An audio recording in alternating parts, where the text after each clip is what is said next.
Metropolitana. A 10 años de entrar en vigor la ley de voluntad anticipada, la Secretaría de Salud de la Ciudad de México y el Colegio de Notarios preparan una campaña para promover esta práctica.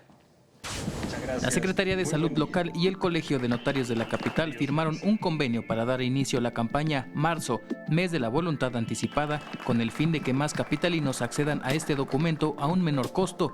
La voluntad anticipada permite decidir legalmente no someterse a tratamientos médicos que prolonguen la vida cuando estos ya no cumplen con el objetivo de curación, esto en el caso de encontrarse en la etapa terminal de alguna enfermedad.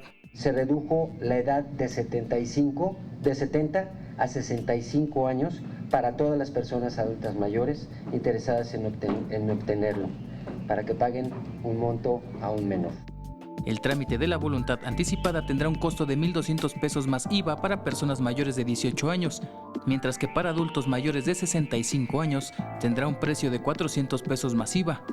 Además, se dio a conocer que cerca de 10,000 documentos de este tipo ya han sido firmados por capitalinos durante los primeros 10 años desde que este derecho quedó plasmado como ley en la Ciudad de México. A 10 años de que se puso en vigencia esta ley, se han firmado cerca de 10,000 documentos.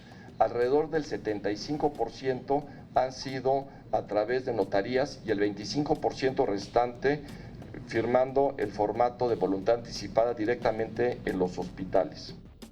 También se indicó que la firma de la voluntad anticipada la realizan capitalinos de distintas edades y del total 65% son mujeres. Hay incluso quienes deciden ser donadores de órganos y tejidos con fines de trasplante. La ley de voluntad no solo es un instrumento legal para uso exclusivo de adultos mayores o de personas que padecen una enfermedad en etapa terminal, ya que permite a todos decidir o no pasar los últimos días de vida en compañía de los seres queridos en lugar de someterse a tratamientos con los que no se alcanzará una cura.